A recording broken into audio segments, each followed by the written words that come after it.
നമ്മളങ്ങനെ കപ്പഡോക്കിയയിലെത്തി ആദ്യത്തെ ദിവസമാണ്.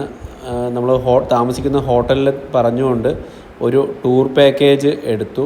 65 യൂറോയാണ് വന്നത്. നാട്ടിലെ ഏകദേശം 6000 രൂപയ്ക്ക് മേളിൽ വരുന്നുണ്ട്. എന്നാലും നമുക്ക് അവിടുത്തെ സ്ഥലങ്ങളൊന്നും അറിയാത്തത് കൊണ്ട് തന്നെ ഒരു പാക്കേജ് എടുക്കുന്നതാണ് നല്ലതെന്ന് തോന്നി.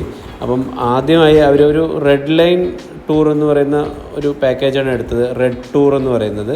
അതിനകത്ത് ആദ്യത്തെ സ്ഥലം ഉച്ചിസർ എന്ന് പറയുന്ന ഒരു സ്ഥലമാണ്. നമ്മുടെ ഹോട്ടലിന് തൊട്ടടുത്ത് തന്നെയാണ്. പക്ഷേ കാണാനുണ്ട്. പഴയ കാലത്ത് ആൾക്കാർ തണുപ്പിൽ നിന്നൊക്കെ രക്ഷ നേടുന്നതിന് വേണ്ടിയിട്ട് ഗുഹകളായിട്ട് താമസിച്ചതിൻ്റെ പല അവശിഷ്ടങ്ങളും നമുക്ക് കാണാൻ പറ്റും. ഇന്ന് ആരും താമസിക്കുന്നില്ല. പക്ഷേ പണ്ട് കാലത്ത് എങ്ങനെയാണ് ഇതിനകത്തൊക്കെ താമസിച്ചിട്ടുള്ളത് എന്നുള്ളത് നമുക്ക് നേർക്കാഴ്ചയായിട്ട് കാണാൻ പറ്റും. ഇത് ഒന്നോ രണ്ടെണ്ണോ അല്ല, കുറേ അധികം ഇവിടെ ഉണ്ട്.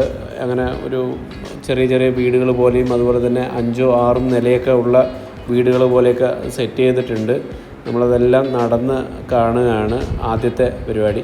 അതിനകത്ത് തന്നെ ഈ ധാന്യങ്ങളും അല്ലെന്നുണ്ട് പറഞ്ഞു കഴിഞ്ഞാൽ ഫ്രൂട്ട്സൊക്കെ എടുത്തു വയ്ക്കാനായിട്ടും അതിനുള്ള സൗകര്യങ്ങളൊക്കെ ഇതിനകത്ത് നമുക്ക് കാണാൻ പറ്റുന്നതാണ്. അത് വലിയൊരു ഏരിയ തന്നെയാണ്. ഇതിനു വേണ്ടി ഒരു പണ്ടത്തെ കാലത്ത് ഒരു ഗോത്രമായിട്ടോ അങ്ങനെയൊക്കെ താമസിച്ചതിൻ്റെ ഒരു അവശിഷ്ടമായിട്ട് കാണാൻ പറ്റുന്നതാണ്. മാത്രമല്ല ഈ പ്രദേശമൊക്കെ മഞ്ഞ് കാലത്ത് മഞ്ഞ് മൂടിക്കിടക്കുന്ന സ്ഥലങ്ങളാണ്. നമുക്കിപ്പം സമ്മറിലായതുകൊണ്ടാണ് ഇതൊക്കെ കാണാൻ പറ്റുന്നത്. അങ്ങനെയുള്ള കാഴ്ചകളെല്ലാം കണ്ട് ഇങ്ങനെ നടക്കുകയാണ്. അപ്പം ഇതിനകത്ത് തന്നെ പലതും നശിച്ചു പോയിട്ടുണ്ട്. അതായത് നമ്മളതിൻ്റെ അടുത്ത് പോയി നിൽക്കുമ്പോൾ തന്നെ ചിലപ്പോൾ 1-2 വർഷം കൊണ്ട് അത് തീർത്തും നശിച്ചു പോകുന്ന രീതിയിലൊക്കെ ആയി നിൽക്കുന്ന ഈ കേവ്സും നമുക്ക് കാണാൻ പറ്റുന്നതാണ്. ശരിക്കും നമുക്ക് ഒരു അത്ഭുതം തന്നെയാണ്. പണ്ട് കാലത്ത് മനുഷ്യൻ ഇതിനകത്ത് താമസിച്ചിട്ടുണ്ടായിരുന്നു തണുപ്പിൽ നിന്നൊക്കെ രക്ഷ നേടാനെന്ന് പറയുമ്പോൾ അതിനകത്ത് എത്രമാത്രം അവർ ആ ഒരു ബുദ്ധിപരമായ അല്ലെങ്കിൽ ടെക്നോളജിയൊക്കെ ഉപയോഗിച്ചിട്ടുണ്ടെന്ന് നമുക്ക് ആലോചിക്കാവുന്ന കാര്യമാണ്.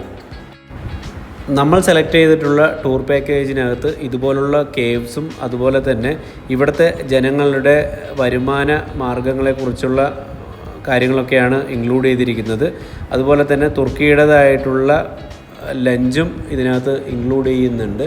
അങ്ങനെ ആദ്യത്തെ സ്ഥലം ഏകദേശം കഴിഞ്ഞിരിക്കുകയാണ്. അടുത്ത സ്ഥലത്തേക്ക് പോകാനുള്ള തയ്യാറെടുപ്പിലാണ്. അപ്പോൾ അടുത്ത സ്ഥലത്തെ കാഴ്ചകളും ഒക്കെ ആയിട്ട് അടുത്ത വീഡിയോയിലൂടെ കാണാം.